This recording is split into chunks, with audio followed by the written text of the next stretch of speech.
He would always tell me what was going on. But I didn't know. He didn't tell me. When I got to that part where she said $1,189 and it's got to be in by noon, I just went, oh my God. How did he not get this? They made him believe that he was the scum of the earth, that he was doing something that criminals do. When I turned that corner, I looked at the board and I saw a suicide note. I went into a panic. They just took a life, not money. They took a life. He didn't need all this money he extorted. I believe he was doing it for fun. Anybody who gets on a dating app is a target. You expect to bury your parents?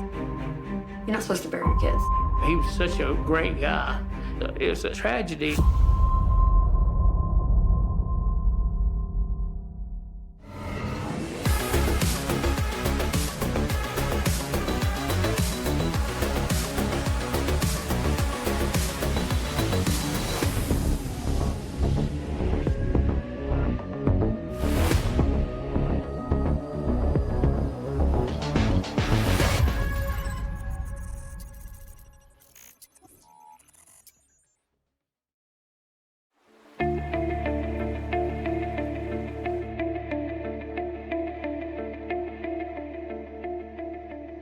On September the 11th, and everybody knows and remembers where they were. When I got them home from school, of course, they were all scared.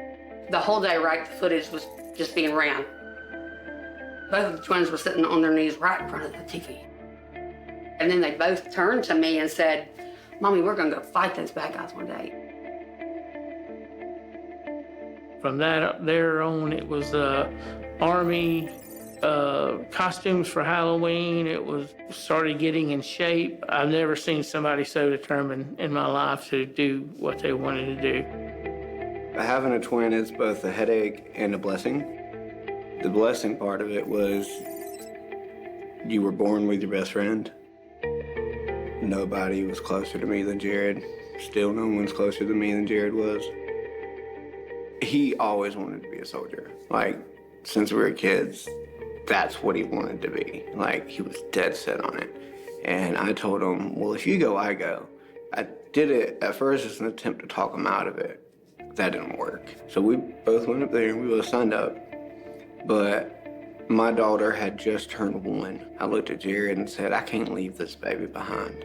I said, if I didn't have her, I'd be with you. And he said, I'll be fine. You stay with her, because he treated my daughter, Maddie, like a princess. Oh my God, when he left for Afghanistan. I mean, I literally physically had to start seeing a therapist because I thought, I'm going to lose my mind. Once he got deployed, we would go 2-3 weeks without hearing a word, and that was very hard, knowing that he was over there in a war zone, and every now and then he would Skype us, and he couldn't answer any questions. We would ask him, hey, where are you at? Dad, I cannot tell you that. And are you seeing any action? He said, I cannot confirm or deny that. I mean, it was just like, talking to a robot or something. He said you'd be on a normal patrol and it'd be a quiet day, and he was in a big military vehicle called a Buffalo. It's like a semi-truck, but super armored, and their job is to scan for IEDs. He said that wasn't the problem. You'd run over them, it'd shake it. He said, if I was gunner, which he was a good bit, on the top, you just have bullets, like almost go right past your head or right across your face. And then you can't duck, you have to turn and shoot. He got hurt while he was in our Army. He was climbing down from a big Buffalo vehicle, and somebody above him had dropped the gun, and it hit Jared in the head, and Jared fell off of it and landed on some rocks. They started giving him opioids and everything for the pain, and it just, it changed him, He got in a little bit of trouble over there, and it just, everything sort of snowballed, and, the Army and him decided they were gonna part ways. Jared went into the Army thinking, okay, I'm gonna be here till I retire. So when he came out, he was, he was upset. Jared! He was half and half when he got back home. Half of him felt like he had unfinished business. Half of him felt like he was happy to be home. Oh, yeah. Just hold it for me. The PTSD was so obvious. And of course, he started seeing a therapist right away. Hi.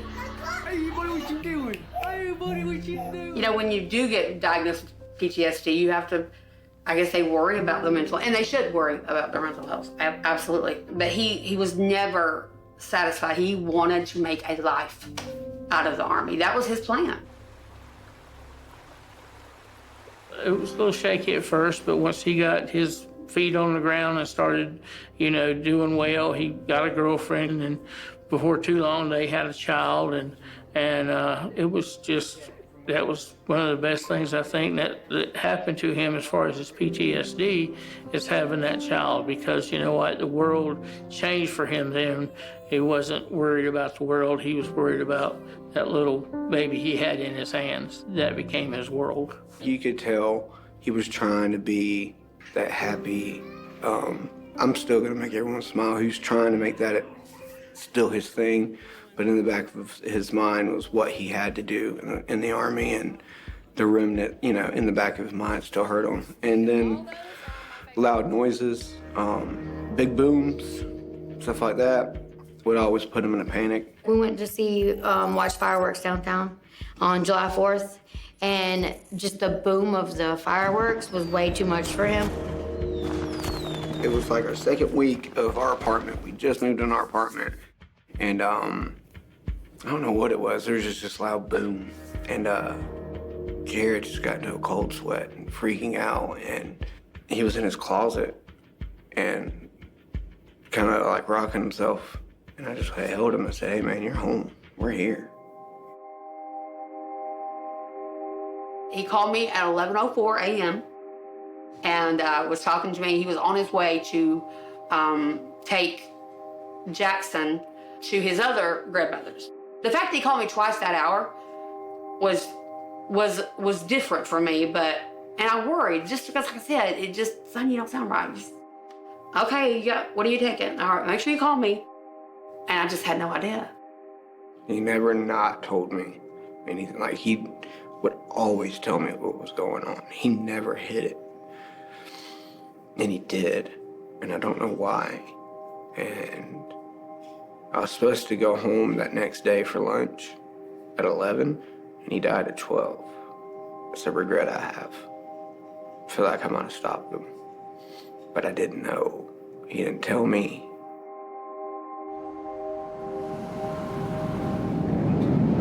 This is where we lived, which was a nice spot because it was like 20 minutes up the road from downtown. Jared would always park right here. That's where he would park. And I'd always park right next to the street because I had a big truck like this. And that's where I pulled up that day. When I got home, his car was still there. And I was like, I thought he was at work. That's weird. So I park my truck and I get my stepdaughter out. And when we go up the stairs, when we get to the top of the stairs, my door is slightly ajar. And I'm like, okay. And the dogs are freaking out. And Tex was Jared's like unofficial service dog. Like, that dog loved Jared. I couldn't get that dog to calm down. And I walked in the house and I said, Jared, hey man, I'm home. I didn't get any answer. When I turned that corner, I looked at the board and I saw a suicide note. It said, I'm sorry, I love you. Please tell my sons I was a good man. I went into a panic. I started kicking the door, kicking it. And when I opened the door, I started seeing blood. And I was on the phone with my wife. I said, Paige, I gotta go call my mom. I gotta call 911. And she goes, what do you mean? I said, he's dead. I was like, hey, Paige, I'm just getting out of the shower. And she stopped me. I mean, just, Kathy, have you talked to Jared? I'm on the phone with Jacob. He just got home. There's a suicide note that he had written on the whiteboard, and he can't get the door open. And I was calling Jacob's phone. I had to call it like twice. Jacob, please tell me. Jacob, tell me. I hear my mother still in a towel, still with the hair up in a towel, talking to someone on the phone. And I can't really make out what's going on. And then she says, which I've heard so many times in my own head, "What are you telling me? He's dead?" And then she wailed. And he's like, Mom, he's gone. He's gone. I said, what? And I just dropped. I get on the phone with 911. When I went around the bed, they said, "I need you to check for a pulse." And when I checked for a pulse, when I went to pull myself on the bed, I felt the gun. And then I put two and two together. I looked at the gun, I looked at him, and I had saw the bullet hole through the bottom of his chin. And I said, "Sir," they're like, "You need to check for a pulse." I said, "Sir, he's cold." Like, the first thing I did after I grabbed the gun was grab his leg, and it was ice. I mean, ice cold. I've never felt a body so cold. And just blood in his mouth, just sitting there. And you had seen where it run down onto his shirt. And I said, "Sir, there's no point." He said, "Just check for a pulse." So I had to put my hand on his neck. And they said, "Somebody will be there. I need you to stay on the phone."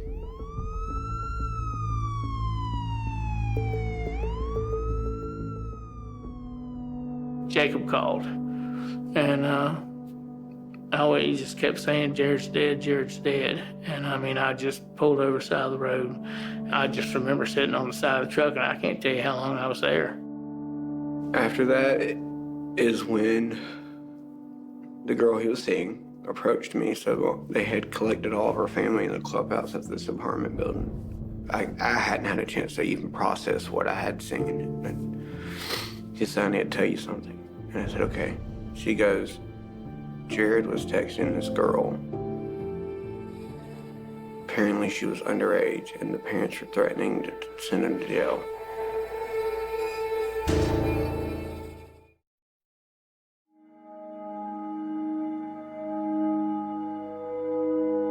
He was a Army veteran that had went and fought for our country, and he was dealing with some PTSD from the things that he saw. And he was looking for compassion. You know, he was looking for somebody to spend some time with. He got on a dating site, and he was talking to women that he thought were attractive and that he may have had something in common with.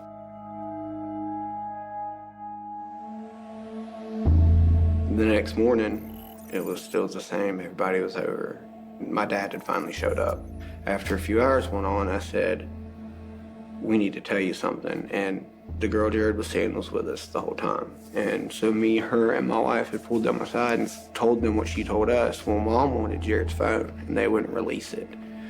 So it wasn't until 2 weeks later that we finally saw the text messages. He was being accused of sending unsolicited pictures to a minor. It's crazy to think about it. It flipped everything upside down. He never ever sent a pic to a minor, nor asked for a pic. It was a picture of a girl in a bra. And he had just sent back a normal picture of him, and he said, "I'm a dad of 3, or dad of 2, 3 if you include my dog Tex."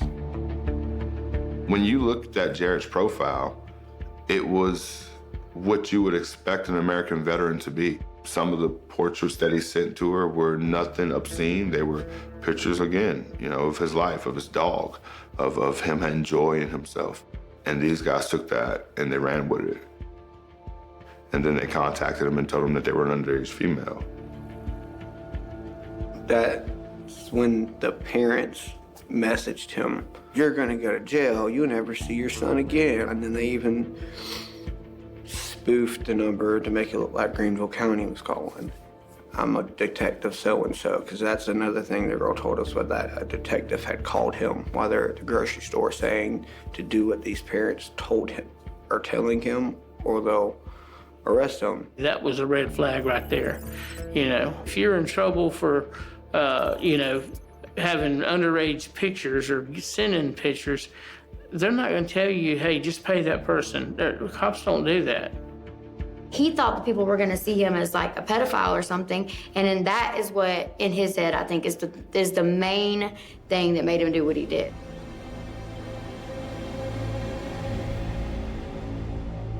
The detective gave him Mr. Harris's phone number to call.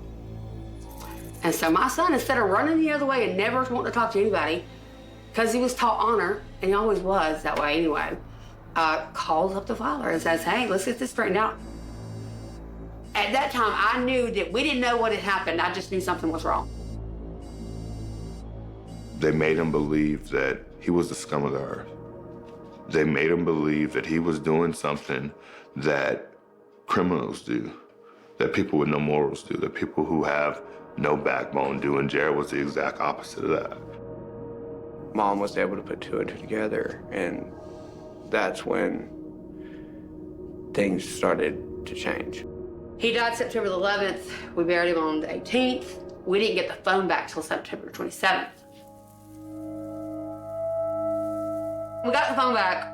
We all agreed that we were gonna meet at my house. Nobody felt like I did about it. I just kept saying, nah, something's not right. My mom is a firecracker, and if it wasn't for her, we wouldn't be here today. I started reading all the texts.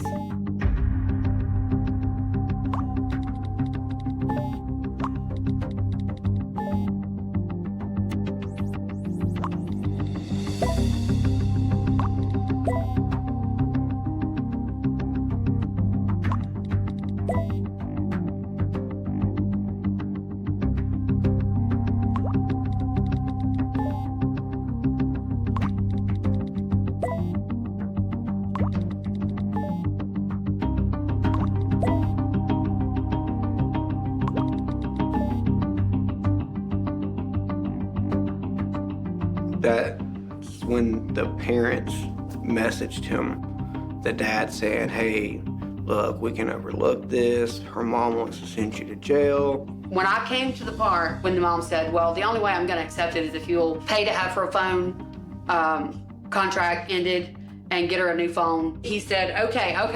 If I do this, then that means that phone's mine. Because I need to see that you're telling me I asked for lewd pictures. That's not something I would do even if I was talking to a girl. He's like, and by the way, I'm a manager at AT&T. I know it doesn't cost that much. So he kind of gave him a little bit of pushback there, but the rest of the time he's begging. When I got to that part where she said $1,189 and it's gotta be about noon tomorrow or whatever, I just went, oh my God. This was a total scam. How did he not get this, you know? In this particular scam, there's several different variations. They go onto a dating website and pretend to be a young female, or in some certain cases, a young male, and they'll start interacting with different people through the dating website. Once they have some dialogue, what they'll do is they'll reach back out, pretending to be the young person's parent, and saying that, you know, because of the interaction with this victim from the dating site, that young person now is suffering some kind of mental issue, or is, you know, underage. They may have said something inappropriate, and then they didn't start saying, well, you know, we can deal with this. My wife's mad, but, you know, you can talk to me and I'll try and calm her down and we can work around this. Other scams, especially in this one, an officer will reach out first, and I say officer loosely because it's not an officer, it's someone pretending to be an officer. In Jared's case, they reach out first saying, hey, you know, this is what's going on, is what the accusation is. I'm gonna put you in contact with the parents and you guys can sort it out so as law enforcement don't have to get involved. And then obviously that's not the way law enforcement works, but people get stressed out at the time and they, you know, don't think to reach out to us and ask for help because they might be embarrassed, or they have, you know, they're worried that they'll get in trouble. Dealing with some of the things he was dealing with put him in a state to where when you told him that enough, he began to think, like, did I do something wrong? You know, I must have done something wrong. So I got on the phone the next day with the detective, and I said, look, I think he was scammed. Miss Kathy, she called me, and she's like, look, I need help. I can bring you the phone. I can show you what I found. She starts kind of describing the text messages and just how they were weird. And she told me about them requesting, and I don't want to say the number because I can't remember exactly what it was, but it was an oddball number. And when she showed me that, it kind of spiked some interest because we had had several cases in the past where it wasn't necessarily the cause of their death, but you started looking at that and you saw some of the same traits in other cases. And then the world was talking about these schemes that were going on and people basically extorting others, for money on sex trades, right? So when she said that, it's kind of like, we might have something in our backyard. They came in, they brought the phone with them and some of the printouts that they'd had. And that's when I was able to reach out to the city police. So when I received the case in the end of January, the case itself was very time intensive. Phone records, obviously, especially now, 20 years ago, be a couple phone calls for a couple of minutes just due to the expense of a cell phone call. Nowadays with unlimited plans, you can make unlimited phone calls and unlimited text. So I had to sort through a lot of information via text and phone calls.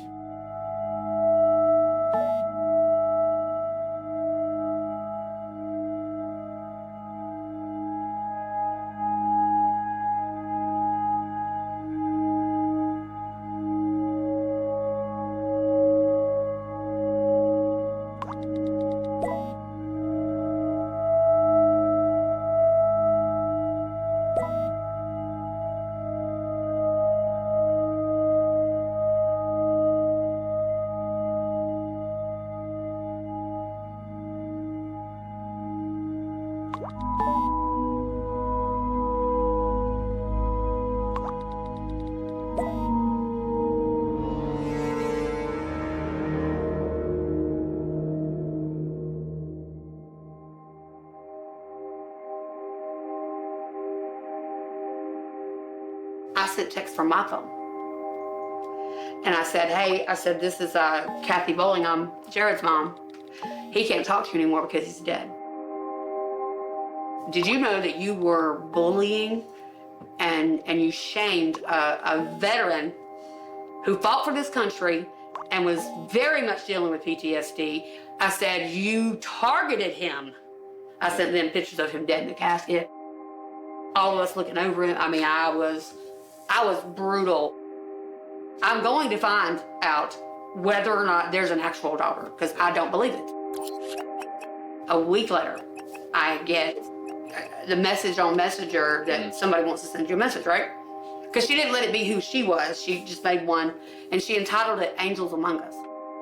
First thing she said was, ma'am, you don't know me, but I know what happened to your son. And my brother knows who's responsible for the scam. And he wants to give you their names, but he's gonna need protection. And I messaged back and I said, what do you mean he needs protection? What do you mean? Where is he? She told me he's at Lee Correctional. And I said, are you telling me that my son got scammed by prisoners? It went from, he's being scammed to, are you kidding me?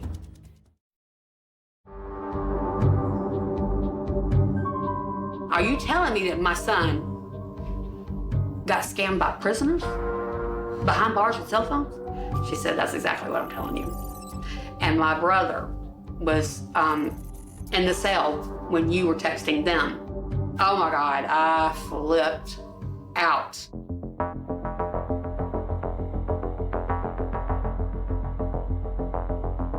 So when I received the case in the end of January, I was told by my sergeant that I need to go to Lee Correctional Facility, which is in Bishopville, South Carolina, which is about 3.5 hour drive from Greenville, to talk to 2 inmates whose names have come up in the investigation as possibly being involved. So I and another detective, we drove to Lee Correctional where we met with the 2 inmates. That feeling, based on their kind of short responses, was indicative of someone trying to avoid answering truthfully. So I felt like we were leaning in the right direction with those 2. Both other individuals had extensive criminal backgrounds from my research through their criminal history. We get geolocation data on some of the phone calls, and our intelligence analyst, Officer Harrison, utilized a plotting program to plot those lat-long coordinates into this system. And majority of the phone calls on that phone number during the time frame of the search warrant I requested pinged at a tower directly near Lee Correctional. Now, when you look at Lee Correctional on a map, it's in a very rural area, which a lot of prisons are. So it wouldn't make a whole lot of sense that somebody would stay close to a tower near a prison just to make phone calls. And nowadays, with unlimited plans, you can make unlimited phone calls and unlimited text. So I had to sort through a lot of information via text and phone calls, see whose numbers belong to who. And through those numbers, I was able to find numbers that related back to the suspects' family members and friends, information about the communities they came from, and other scams they were actually running during the time they were speaking to Jared. Prisoners, they're in jail. How are they getting access to these phones? They just took a life, not money. They took a life. And my mom had sent them a picture of Jared in a casket too, just to kind of say, this is what y'all have done.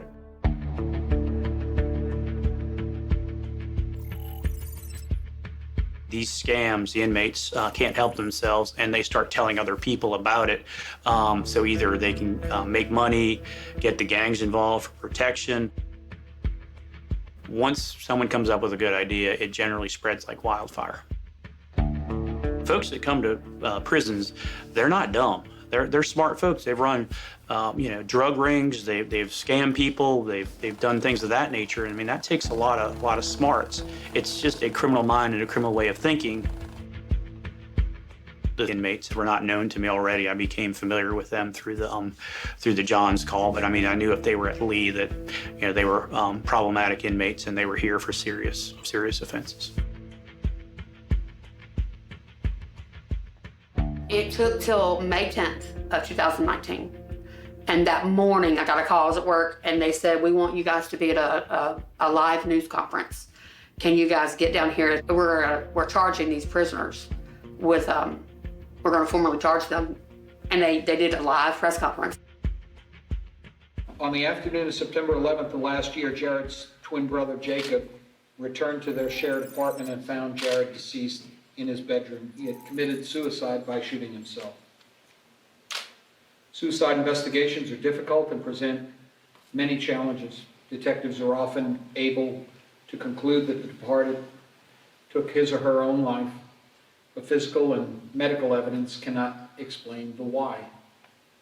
Surviving friends, family, parents, they live every day heartbroken and sometimes guilt-stricken, and they want to know why.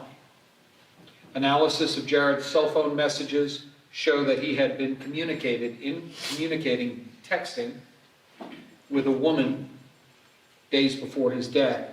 Additional correspondence was also discovered. These were from individuals representing themselves as parents of the woman and calls from alleged police in the Greenville area. And we believe that Jared had no idea that he was being blackmailed. Upon consultation with the 13th Circuit Solicitor's Office, we determined that sufficient evidence exists to charge the two inmates, with blackmailing Jared Johns in September of 2018. We believe these two inmates conversed with Jared via a dating app, sent images of scantily clad women, and then followed up with demands for money. Then we found out exactly who it was and exactly who did it.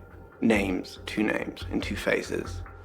These two men are identified as John William Dobbins, Jr., 59, of North Charleston, South Carolina. And secondly, Carl Richard Smith, Jr., 43, of Simpsonville, North Carolina. Both men are charged with blackmail, which is a 10-year felony in this state. They said, well, the reason we're charging them with blackmail is because in the state, manslaughter only carries like a 5-year sentence. I can't even wrap my head around that. But blackmail, it will give them 10 more years. John Williams Dobbins Jr., his rap sheet Literally, it was 12 pages long when I printed everything. He's a bad dude. He had no conscience, none. Carl Smith Jr. He pled guilty. These are the guys that killed my brother. These are the guys that we're gonna take down. And then after we take down these two, we're gonna take down everybody else. Jared was the first veteran they targeted. It was normal active military members, then it turned into veterans. And now they target everyone. I got targeted 2 years ago, and it was the exact same text they sent Jared, almost to the same word. Like, there's 2 words that may have been off. Had I not been the mama bear that I am and boldly told them what I thought and got a response back from them to my phone, and had I not sent those pictures, that guy wouldn't have saw them laughing. But when I finally got everything they gave me a new detective, they gave me 2 new detectives, and boy, they ran with everything I had. The informant, he didn't want to be moved, but they ended up moving him before they even talked to him, to a different prison. Because he said that he couldn't even be seen talking to a guard. If I get called to come into the infirmary for something, they'll know I'm talking, you know? And so they literally had to move him, and it took a couple of weeks to get all that done. It really sucks that he went and he fought for this country, served in literally active war in Afghanistan, put his life on the line, got injured, made it back though alive. 2.5 years later, he's dealing with his PTSD. He's working through it. He's got his daughter, he's got a son. He's happy. Okay. And just out of nowhere, they target him. And he doesn't pay the money, he pays with his life. I don't think I'm in that. Wow. Jacob. The news conference was on May 10th, 2019. 10 days later, John, he was paroled. That was the worst part, was that we found out that John Dobbins got out a few days after. I got the photos, everything of Jared in a casket, and was walking as a free man 45 minutes down the road from me. A whole lot of me, and my dad felt the same, wanted to take justice into our own hands, but of course, we didn't. The fact it took so long to get him back where he belonged was the infuriating part, that I could go run into this guy in Walmart right now. He had been paroled for 3 years, walking around, living his life, living it up, spending the money, denying it. He even talked about it on Facebook. And I could see him on his Facebook page. He bought a brand new motorcycle the week he got out. Within 2 weeks, he had gotten a brand new race car. I mean, living it up on the money that literally my son died for. They had already targeted and gotten money over $500,000 from military, active military. Jared was the first veteran that they targeted. Had scammed over $500,000 out of them already, because their rank means everything to them. They pay.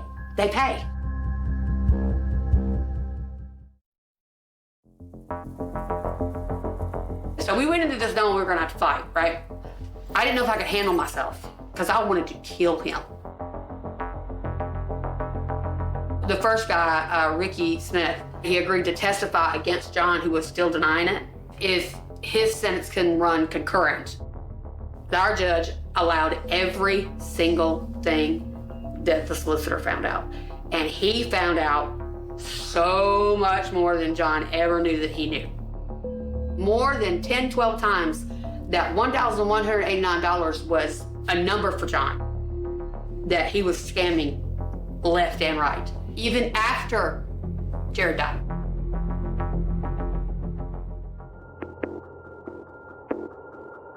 Mobile phones in prisons, contraband phones as we call them, because they're illegal for inmates to have in South Carolina, cause a myriad of problems. They allow the inmates to corrupt officers by moving money around. It destabilizes the prisons. It makes it unsafe for the staff. It makes it unsafe for the inmate population, and it makes it unsafe for the public. Some of these scams, they get on and say, you know, we're with the Greenville Police Department, we're going to come arrest you because of what you did. You need to send this money in. And why are they able to do that? Contraband cell phones. They would not do this on the wall phones. How are they able to receive payment? Contraband cell phones. Everybody can bank on their cell phones. They can green dot. They can wire money. They can do all that stuff from their contraband cell phones. So technology has led to this. There's just no good reason that I've been given by the industry, by anybody, as to why these phones are not being jammed.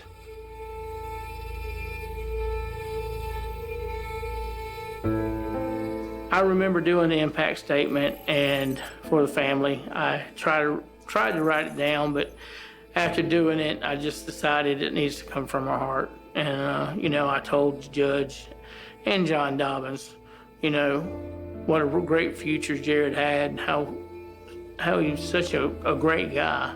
He was always happy. He was always singing. It was a tragedy that this man that was standing 6 feet away from me was able to take that away. Not only from Jared, but from us, because he's a lowlife that's in prison. He didn't need all this money he extorted. I believe he was doing it for fun. And I asked the judge to consider his parole that he was on and to give him the maximum sentence. In court, we were told that his girlfriend and even his mother were money mules. They were the ones going to get the money, and so they were all involved in it. The judge was like, "Do you have anything to say to the Johns family?" And he's like, "No, I apologize. I'm sorry." My family, I was like, "Guys, I'm so sorry for what I'm putting you through, Mom." He went on and on and on to them, and I thought, you literally barely even turned and said, "I'm sorry" to us. The people that we got a life sentence out of this. The moment he took his last breath, my life changed immediately. Jacob's, everybody's life. You get a life sentence when something like this happens. 5 years, we weren't happy with it, but we knew he was going back to jail. In fact, he asked the judge to let him spend some more time with his family before they took him, and the judge denied him. He'd been there all day spending time with his family. It was a bittersweet day. I wanted him off the streets, but it still didn't bring back Jared. She right there with the big ones. It's Colson drooling. He's teething real bad. And now it's just a fight to put cell phone jammers in prisons. They have this other tech where they could tell where text and calls are coming from in the prison, but it's not 100% effective. There's dead spots. The only way to truly stop it is to have a signal jammer that covers the span of the prison to keep any calls in and out come from it. The reason we need to be allowed to jam cell phones in prisons is simple. It's public safety, it's prison safety. Mr. Johns is a prime example of the public safety aspect of this. This is costing millions and millions of dollars. It's costing people's lives. It needs to stop. The federal government needs to have a hearing, and they need to change the law.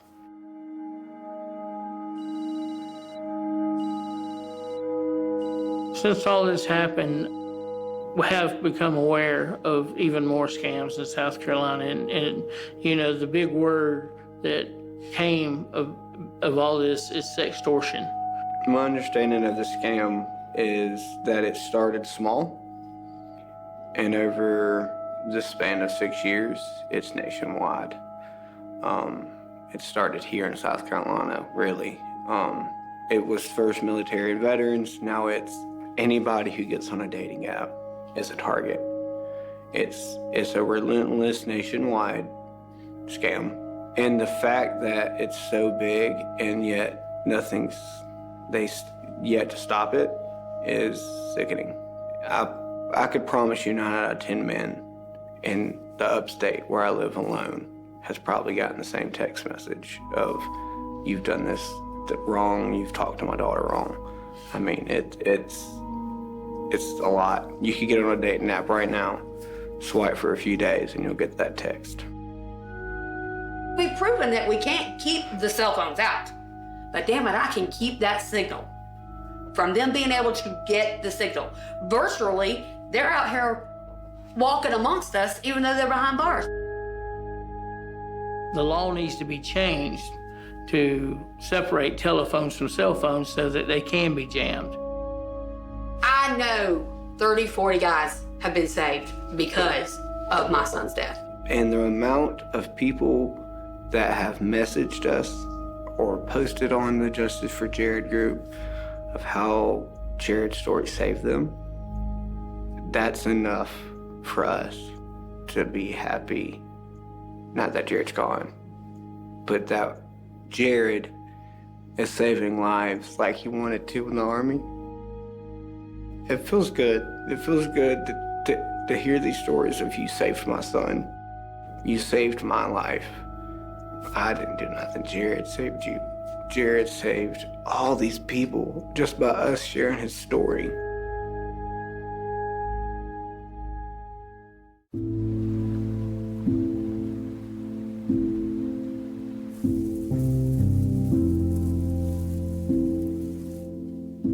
Life without Jared, it's like part of you's always missing. To blow out two sets of candles, just hard. My parents at one point said we won't make Jared's cake anymore, and I said don't ever do that. Because I've never had a birthday without 2 cakes. Every day is a reminder he's gone.